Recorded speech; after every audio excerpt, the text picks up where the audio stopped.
Well, as you can probably see, pretty solid ice here. So it's probably now about 5 inches thick. We've gone through about, a little over a week of freezing cold ice temperatures. And yesterday we got a little bit above freezing, and today it looks like we're going to make it again. We're actually going to try to get the truck out of here, but I'm not sure whether we can. But anyway, the reason why we're making this video is I thought maybe some people that are full-time RVers and living in motorhomes, not necessarily trailers, but motorhomes, if you've been dealing with your vehicle freezing up and stuff like that, I thought I'd show you how you can take it down to 0 degrees. We actually went down to 0 one night. The way I do it, of course, this is my own electrical, my own water system. Of course, we're running on grid. And I run this electrical cord inside, and it does two things for us. It runs a heater inside the house, and if that heater goes off, then I know the electricity is off. So then I know it's time to maybe start the generator. Here's some of the secrets. What you want to do is not step on it's breaking now. You want to get you a nice hot water hose like this heated hose. And what I do with the heated hose is that is plugged in. You can reverse these hoses, you can change the ends, and you can either have the wire come out here, you can have the wire come out on the other side. Well, I have the wire coming out on the other side, and here I've got this cable right here plugged into the 110 15 amp up here, and then I've got what they call a heat tape on here, and it's plugged into that, and that keeps, I have it running down the pipe, the actual water pipe, and then I have it insulated with like those pool noodles, the regular plumbing pipe, but you can use pool noodles too.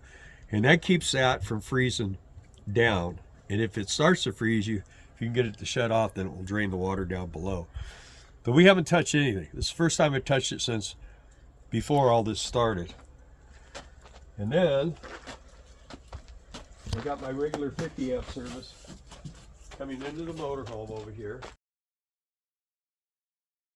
We have 50 amp service coming into the motorhome. And then I have an extension. We actually have an outside plug under the hood in the back because we have a diesel pusher. So I run that cord up here and run it in to this cargo bay. And inside of this cargo bay, here is the cord for the hot water hose. Right now is warm, feels good. And that runs over there, and there's a 3-way plug over there. And then I have a little tiny, like $9 heater from Walmart right here. You can see that. And then this is a inline electric thermostat that kicks on at about 40 degrees. So, and that's what runs that heater. And then you can see where it's plugged in right there. That's for the water line. And what happens is I have a sensor. I have one of those weather stations, and I have a sensor there and a sensor under the front hood where the generator is that tells me what the temperature is outside, what the temperature is in this cargo bay. And this thing consistently stays at least 8 degrees above freezing. So we haven't had any issues at all with freezing during this storm. Another thing is with your sewer line, you want to kind of keep it kind of traveling downhill so that now it will freeze. We've had it freeze at night. In fact, I see I got a little bump over there. I need to raise it up. But it will freeze at night, and what happens is as soon as you start taking hot showers, it cuts that off. It keeps you functioning in the winter. We've been in Colorado gate guarding, and we got down to 15 below zero. And this is how I had it set up.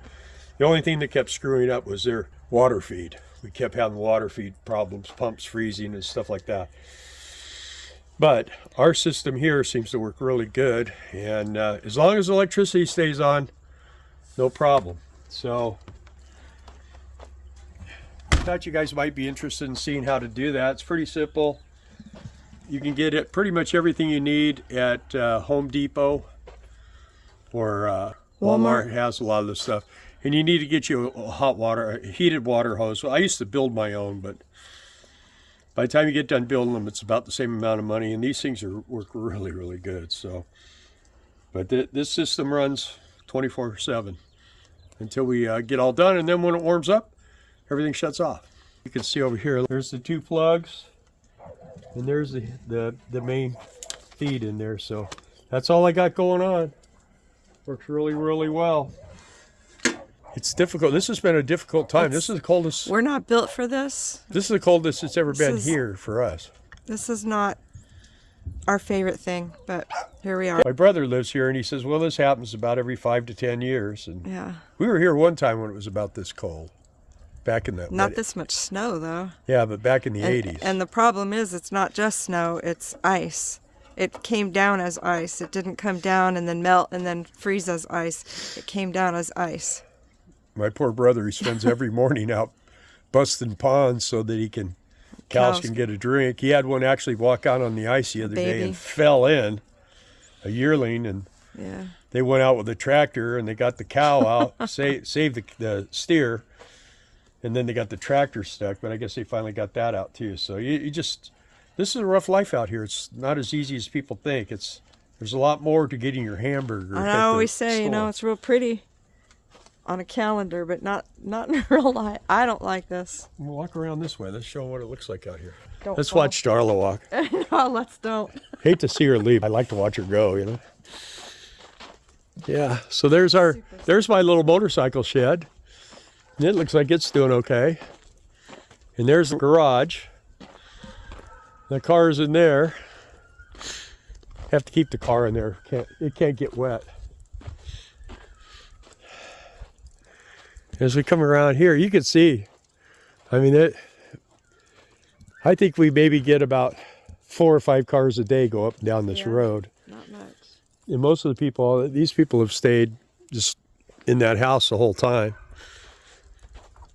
Yeah, well, let's go down and show them what we've been doing besides this. You see all the wild animal tracks, right?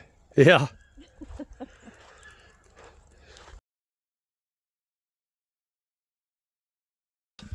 So, hey, thanks for watching. I hope that was a help.